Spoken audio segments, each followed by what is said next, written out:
What's up, YouTube? Bam, and welcome to another episode of Wolf King's Vids. Give it up.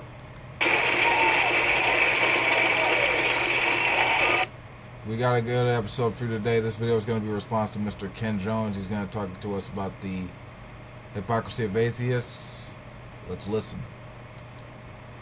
Have you ever gotten into a conversation with an anti-theist, especially on the topic of God's morality versus their understanding of objective morality?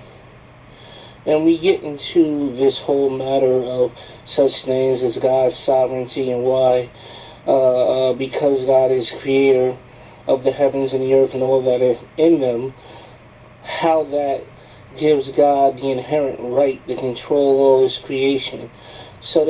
Well, first off, I think the bigger question is why should I believe any of that? But let's just continue on. And if there's a difference between the word objective and absolute, which there is, but let's say that for later. They like to reduce the argument down to this mind picture of God being a cruel dictator, and they like to go for the bullet point. Oh, so you're saying, quote, this is a quote now, might makes right, because God is stronger than us, because he's more powerful than us. He has the right to say what is right. Where is that quote from? Who are you quoting? Normally there's like a name, from like a famous person prior to giving a quote, but okay, you don't know how to quote people. I'm just going to disregard that. Fine. This is what is wrong. Well, first of all, God has that right because he is God, not because he's more powerful in it of itself, but because he's God, because he is the sole creator of everything that is other than. Okay, so basically what you're saying is that like, because you define God as moral or good, everything is good because anything is good because God says it's moral. Okay. All right. So, but what if God told you to, basically just go out and kill like a child or something like that, or go out to or rape someone or something like that? I mean, if this God is the source of like your morality, anything this God says or can define into existence as moral. I mean, if that's your sense of morality, I mean, how does it stop? I mean, he can command you to go out and wipe out a particular tribe because it's doing something that it doesn't like. I mean, and a bigger problem is because you can't see or hear what this God is saying and doing. I mean, who are you gonna trust? Some friggin' like a theocracy to go out and do this on behalf of this God or whatever? I mean, there's no friggin' basis for morality based on what some imaginary entity sells you.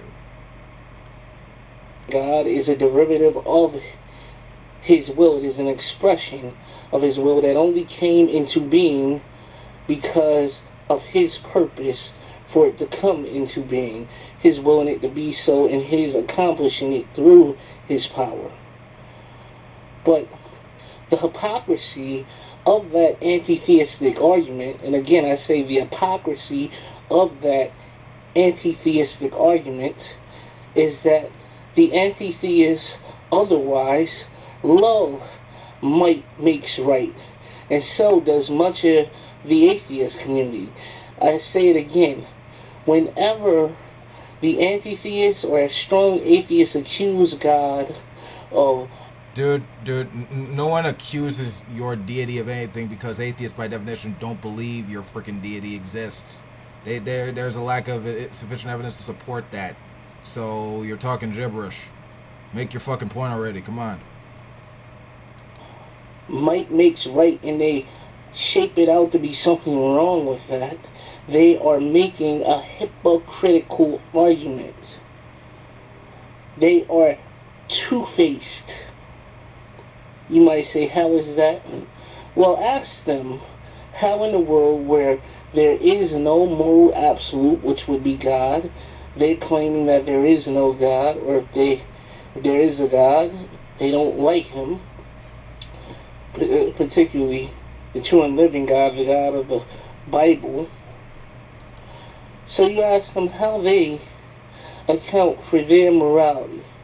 What gives them the right to make decisions over other people?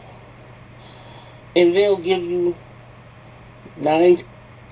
Yeah, it's usually from the fact that, understanding that, not deities make society, people make their own society, and as people, as like a social species, we could basically compare our experiences and situations and what things will collectively develop to gain better chances of happiness over what will produce misery. We compare and contrast that through experiences and stuff like that, and understanding of reality, and we produce rights and privileges that lead to better chances of a greater number of people leading the good life.